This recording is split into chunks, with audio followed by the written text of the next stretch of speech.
Olá pessoal, tudo bem com vocês? Vamos para o período de desenvolvimento da linguagem dos 3 aos 4 anos, um período marcante, e vamos começar pelos aspectos da linguagem, seguindo os jogos que nós falamos. Então vamos adentrar nos jogos dos sons, a fonética e a fonologia, e iremos observar o quão grandioso é este período. Bom, nós temos algo muito interessante a partir dos 3 anos. Essa criança ela consegue agora ser compreendida pelos familiares e por pessoas próximas do convívio, com uma maior clareza. E ali por volta dos 3 anos e meio, ela já começa a ser compreendida também com maior clareza por pessoas que não são do convívio, que não convivem com ela, que viu ela pela primeira vez. E isso por quê? Porque esse jogo dos sonhos está ficando muito legal. Ela já consegue, já domina muitos fonemas. E isso faz com que a fala dela seja mais compreensível. Então ela consegue, além de dominar os sons, já consegue também ter uma maior capacidade de usá-los na construção ali das suas palavras e das suas frases, dando maior clareza para a sua comunicação. Isso é um salto gigantesco, porque a comunicação agora fica mais acessível, ela consegue conversar com mais pessoas, conhecer mais coisas diferentes, que vai estar conversando com essas pessoas e ela vai estar querendo cada vez mais falar, se comunicar, porque ela está sendo entendida por outras pessoas também. E isso faz com que a porta se abra para o conhecimento, para o desenvolvimento dela. E aqui nós podemos destacar 2 pontos cruciais. Primeiro, que ela domina mais sons e ela vai estar dominando esses sons, os fonemas, até os 4, 5 anos, todos os sons. E isso torna a fala dela mais clara, mais acessível, mais compreensível.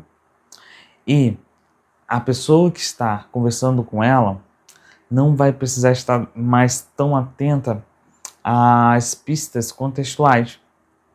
Então, está observando como está a expressão dela, qual é o que ela espera que a gente faça, a gente se espera uma aprovação. Muitas vezes, a criança, quando está mais nova, a gente faz o quê? A gente observa no rosto dela o que ela meio que espera que a gente fala quando a gente não entende muito bem o que ela está conseguindo, tentando se comunicar, tentando falar. E aí a gente vai fazer, muito bom, é isso mesmo. Mas a gente não entendeu muito bem o que foi, mas a gente observou que ela estava esperando essa resposta, essa seria uma resposta geral, que compatível com o momento, e a gente acaba dando até para fortalecer e incentivar esse processo dela estar falando, estar buscando a fala. E agora não. Essas pistas contextuais, elas já não são tão necessárias nesse sentido, para a gente conseguir compreendê-la. E o segundo é algo muito interessante. Sabe aqueles erros, aquelas trocas ou omissões de fonemas que as crianças fazem na pronúncia das suas palavras? Bom, isso é uma obra de engenharia muito grande.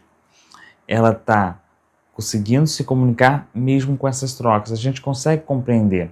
Vamos a alguns exemplos.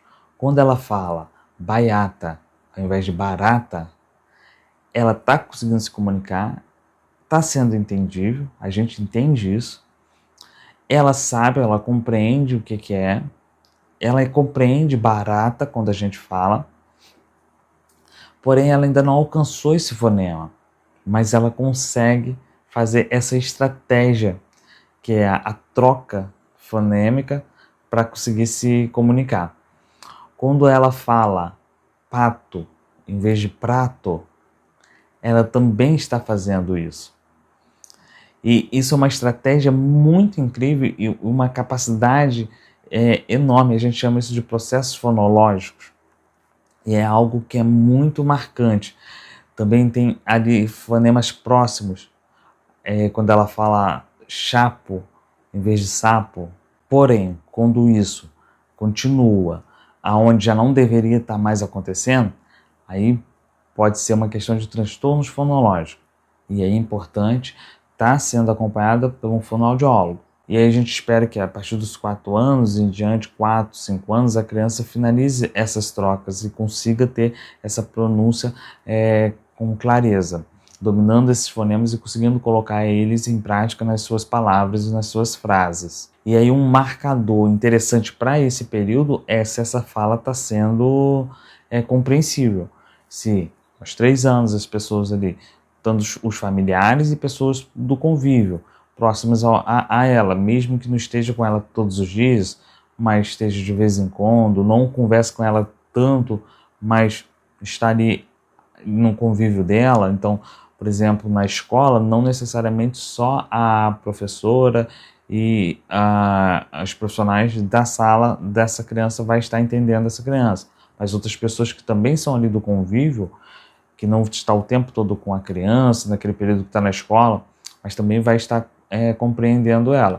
E ele, a partir dos 3 anos e meio, pessoas estranhas também estão conseguindo compreender ela. Por quê? A partir dali ela já domina, já tem no seu repertório quase todos os fonemas. Então, ela já precisa ser compreendida por outras pessoas. Então, se ela não está sendo compreendida, é um sinal que precisa desse acompanhamento, que precisa desse olhar, né, profissional. E aí o nosso papel, quando tem essas trocas e está dentro desse período, dentro desse processo fonológico, é de incentivá-la, de mostrar a forma correta, não fazer aquilo de ficar fiscalizando a fala, né? Não, tá errado, é assim. É de incentivar e fazer o fluxo da conversa, como a gente já falou em outras aulas. Mas como a gente falou, isso é uma solução maravilhosa dela. Ela está conseguindo se comunicar. E aí nós não estaremos com um papel de fiscalizador da fala, dando uma nota para falar dela. Não, tá errado. É assim, barata. Repete, barata. Não, a gente vai dar um modelo correto, vai colocando isso dentro da nossa conversa, dentro das nossas estratégias de conversa, aqueles fonemas que já são esperados, a gente vai enriquecendo cada vez mais com palavras que precisam dessa fala e dando os modelos corretos para que ela consiga dominar e colocar isso também em prática nas suas palavras e frases em momentos que precisam dessa automatização. Olha que interessante, é uma forma da gente acompanhar essa aquisição dos fonemas. Aos 18 meses, a criança vai ter adquirido os sons de B e M. Aos 2 anos, o P, T, D e N. Aos 2 anos e 6 meses, o K, G, N. Aos 3 anos, o F, V, S, Z. Aos 3 anos e 6 meses, o X e o J. Aos 4 anos, o L, o Lh e o R. E esse arquifonema SR. O que é o arquifonema SR? São esses dois sons no final das sílabas. É aquele som de pasta, esse S, pasta, porco, esse som no final. Então a gente espera que ele já adquira também ali aos 4 anos. E alguns autores vão dizer que esse fonema agora é adquirido ainda no período de 4 anos, antes de completar os 5 anos, e alguns outros autores no período já de 5 anos, que é o RA, o R de barata que a gente viu. E os grupos de R e L. O que são esses? São aqueles de consoante, consoante, vogal, consoante R, vogal, consoante L, vogal, prato, flauta. E quando ele alcançar esses fonemas, ele vai estar dominando essa parte, né, da produção dos sons. E assim podemos adentrar no próximo jogo, o jogo dos significados. Apesar de, na fala, ela ter algumas trocas ou omissões nos fonemas, ela tem uma compreensão muito grande. Ela já tem um extenso vocabulário de, em média, 1000 palavras e consegue compreender muito o que é falado com ela, o que possibilita ela estar em conversas cada vez mais complexas, de assuntos cada vez mais complexos. E vamos além, ela já consegue compreender frases muito extensas, até contextos não verbais, conseguir fazer uma leitura do ambiente, fazer leitura de expressões faciais, então de aprovação e desaprovação. Então, ela está com uma capacidade aí de compreensão muito extensa. E uma questão muito interessante é quando faltam palavras para ela se expressar. E aí ela utiliza duas estratégias muito interessantes: a superextensão e a perífrase. A superextensão é quando ela faz aquele erro de categoria que a gente falou na aula anterior. E aí ela utiliza um termo geral para diversos objetos. Um exemplo muito marcante é quando a poltrona e o banco se tornam cadeira. Então tudo vira cadeira. E aqui nós temos dois pontos muito interessantes. Primeiro, ela está classificando, ela está organizando essas categorias. Ela está agrupando os objetos dentro das categorias, ou seja, fazendo as suas categorias. E isso é muito interessante. É um erro, mas é um erro de busca por fazer essas categorias. E aí entra o nosso papel fundamental, que é o de auxiliar, contribuir nessa organização. Então, nós iremos estar organizando. Parece mesmo uma cadeira, né? Tem 4 pernas, mas ele tem mais acolchoado, também parecido com o que é o sofá. Tem essa parte aqui para a gente colocar o braço. E aí esse é chamado de poltrona. Então a gente dá isso para ela, transforma aquilo ali naquilo que ele é. E ela está muito aberta a esse aprendizado, então logo ela vai aprender. Então rapidamente. Por isso que o vocabulário dela aumenta tanto também em quantidade de palavras, porque ela está muito aberta a esse aprendizado e está em um período ápice, né? Esse período ápice para o aprendizado. E temos a perífrase.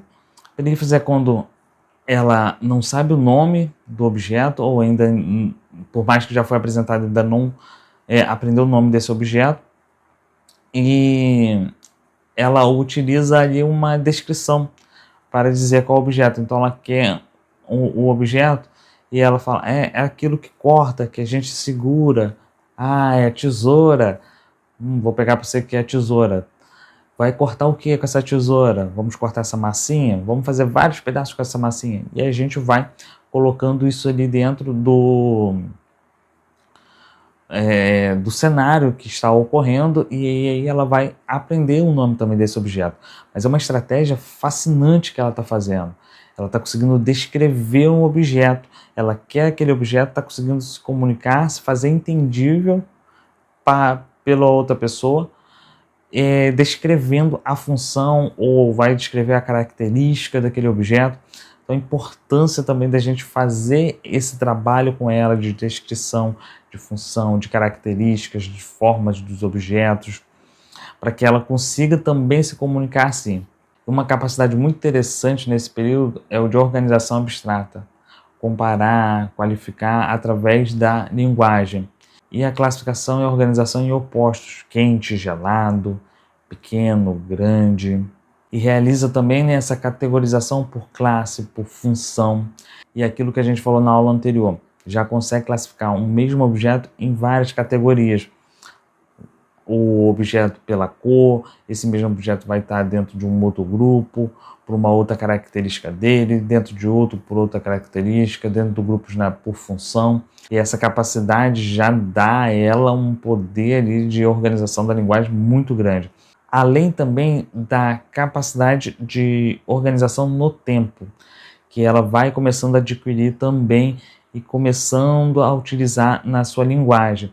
O antes, o depois, porém ainda com alguns erros. Bom, gente, essa organização em categorias, subcategorias, um objeto está em várias categorias a depender do que é a necessidade, por função, por característica, isso vai otimizar o tempo dela de acesso ao léxico. Então, a velocidade de processamento vai ficar melhor. Então, quanto mais a gente auxilia ela em categorias, vai ser melhor também para que ela consiga acessar bem essas palavras quando necessário. Voltando àquele nosso exemplo de biblioteca, imaginemos que os livros estão todos organizados.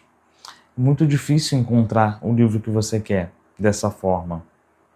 Então, a mesma coisa vai ser com a criança. Se ela não tem essa organização em categorias, fica difícil dela achar as palavras. Por isso é importante também a gente auxiliar muito ela nesse período. E agora vamos para o jogo de juntar as coisas. A morfossintática. Digamos, a nossa criança está ficando especialista em gramática sem nunca ter aberto um livro de gramática. Aos 3 anos, a criança ela já domina a estrutura básica das frases: sujeito, verbo, objeto. Então ela vai já conseguir dizer eu quero a bola, ao invés de eu bola quero. Ela também agora já consegue falar frases em média de 4 a 6 palavras. Então ela vai ter frases maiores, frases menores, a depender do contexto, da necessidade. E ela também já consegue utilizar e, mais, porque em suas frases. E agora também ela já faz perguntas mais elaboradas, com quem, onde, quando. E também já tem essa capacidade de flexionar plural, aumentativo, diminutivo. Começa a utilizar as negativas com clareza, eu não quero mais isso. E as preposições, vou brincar de bola com a Maria. Já consegue utilizar também o porquê em suas respostas. Eu não vou lá porque está chovendo. Isso é muito interessante. É o início dessa utilização, desse porquê, dando uma causa e um efeito, essa capacidade. E aí é importante, quando a gente fala que a criança já consegue, não é para que a gente fique passivo esperando acontecer, como se o passar dos anos, o passar da idade dela, ela vai alcançando naturalmente essa habilidade. Quando a gente fala que a criança consegue, é que a média das crianças elas consegue se desenvolver, a maioria das crianças consegue se desenvolver, ter essas habilidades nesse período. Só que isso vem de um processo ativo nosso. Aquilo que a gente falou, a gente precisa organizar as categorias delas, ajudar elas a organização das categorias, dando as informações necessárias, falando sobre, quando ela tiver um erro, utilizar as estratégias corretas de desenvolver a habilidade, conseguir que ela alcance a habilidade, seja no fonema, seja na estruturação das frases, seja na categorização de um termo. Então, o nosso papel ele é totalmente ativo nesse processo. E a estrutura das frases, a gente vai dando modelos. Então, quando ela vai complexificando a fala dela, ela vai conseguindo falar um pouquinho mais, maior complexidade. Eu vou brincar de bola com Maria. Eu não vou lá fora, eu não vou brincar porque está chovendo. O que ela está mostrando para a gente? Que ela está conseguindo se expressar de uma forma muito bem elaborada.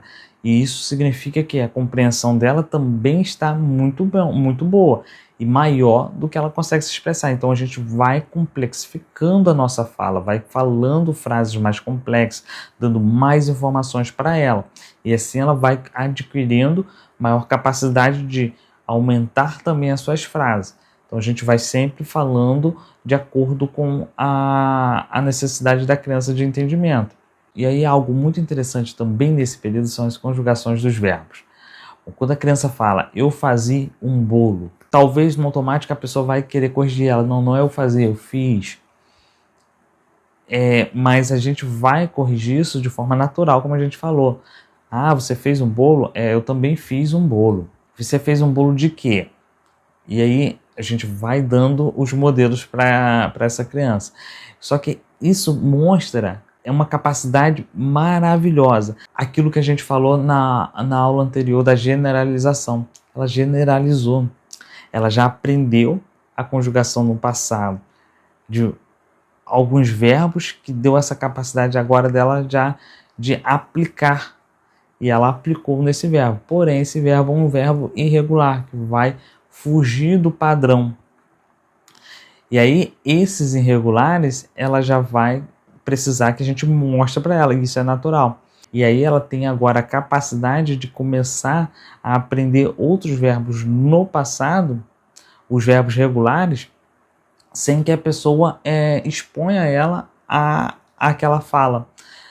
Então ela vai conseguir ter um repertório de palavras e de ações muito grande. E aí, abrindo também um parênteses para outra questão, esse aprendizado de exceções ele é muito importante em nossas vidas. A gente vive e é necessário esses padrões, sequências, ordenação, categorização, para que a gente tenha uma vida organizada. Senão o mundo seria um caos. Porém, existem exceções E isso faz com que a gente tenha essa flexibilidade de aceitar quando as coisas não acontecem da forma esperada, de aceitar os imprevistos. E isso também ajuda, contribui para que a pessoa consiga desenvolver essas habilidades. Quando a gente entende que existem exceções também na linguagem, isso também vai impactar em outras áreas. E como essa linguagem acontece no dia a dia? E assim a gente chega ao último jogo, ao jogo da pragmática. Como ela vai ter atenção, como ela vai ter acesso ao brinquedo, como que ela vai interagir com outra criança, como ela vai interagir com outras crianças em um grupo. Isso tudo está muito latente e a gente precisa intervir muito também nessa parte. E algo muito interessante aqui é o simbolismo. Quando a criança finge ser um personagem, um Homem-Aranha, e aí ela escala a parede, solta a teia, salva pessoas. E aqui, nosso papel não é dizer que ela não é Homem-Aranha, que ela não é esse personagem, mas é incentivar. E é dali ir criando ideias narrativas para que ela consiga se expressar e falar mais um pouco sobre. E ela está vivenciando, experienciando realmente aquilo. Realmente sendo o Homem-Aranha naquele momento, salvando pessoas, desenvolvendo habilidades ali de empatia, de respeito, de companheirismo, de ajudar e contribuir na vida do outro, na necessidade do outro. E isso é importante para a pragmática. E agora também ela já responde mais a perguntas. Então ela consegue a gente ir perguntando e ela vai respondendo, a gente vai perguntando, ela vai respondendo. Porém vai ter alguns momentos que ela pode não responder e não falar. E não falar porque não tem nada para falar sobre aquele assunto ou porque não entendeu. E aí é interessante que a gente ensine a ela a sinalizar que não entendeu ao invés de ficar quieta. Então também a gente já espera que ela utilize essa fala para alcançar algo, para buscar interação, chamar outra criança para brincar, quer brincar comigo? Também para fazer com que o outro faça aquilo que ela quer. Faz assim, faz como estou falando. Também já faz a utilização dos porquês em perguntas, investigando esse ambiente. É muito interessante que a gente vai cada vez explorando mais isso, dando mais informações, ampliando aquilo que a gente não sabe, buscar informação para dar para a criança essas informações, não dizer, isso eu não sei e ficar por isso. Importante que a gente traga a informação, enriqueça e utilize isso para criar na criança essa vontade de investigar, de sempre buscar informações. Se eu não sei, eu vou atrás das informações. E já utiliza as palavras de boas maneiras, como obrigado, com licença, de nada. Então é importante a gente orientar, ensinar a criança a estar também com esse trato. Bom, gente, contando as histórias. Agora ela já consegue falar sobre coisas que fez com mais detalhes, através das perguntas que a gente vai fazendo. E também consegue, mesmo um objeto não estando presente. Então, falar sobre algo que fez com algum objeto, com alguma coisa, mesmo aquilo não estando presente, ela consegue dar um pouco mais de informações. Bom, ela gosta muito da contação de história, é muito importante que a gente faça isso, conte muitas histórias, a história tem que estar na rotina da criança. E é muito interessante que a gente conte a história fazendo ali, utilizando as nossas próprias palavras para contar essa história, fazendo toda a dinâmica para que ela, né, goste realmente, utilizando bastante as expressões, a entonação, a prosódia, para que realmente ela consiga captar toda a essência daquela história. Consegue relatar sobre coisas que fez na escola, em um passeio, e aí é importante que a gente utilize as perguntas e vai perguntando para que ela vai falando, não fazer uma pergunta geral, o que você fez na escola? É muito geral isso, muito amplo. O que você comeu? Qual foi a brincadeira que você fez no parquinho? É importante que a gente faça perguntas mais específicas. Ela consegue já contar histórias utilizando ali a estrutura, né, de início, meio e fim, mesmo que falte muitos elementos, mesmo que pule bastante partes, mas já consegue fazer uma recontação de histórias, principalmente aquelas que são da rotina dela, está sempre sendo contada. e apresenta a percepção de que precisa ordenar os eventos. E mesmo que ainda se perca ainda um pouco, mas já tem essa percepção. Isso vai sendo desenvolvido ali até os 4 anos, ela já consegue desenvolver bem isso. Bom, gente, essa é a nossa aula. Até a próxima.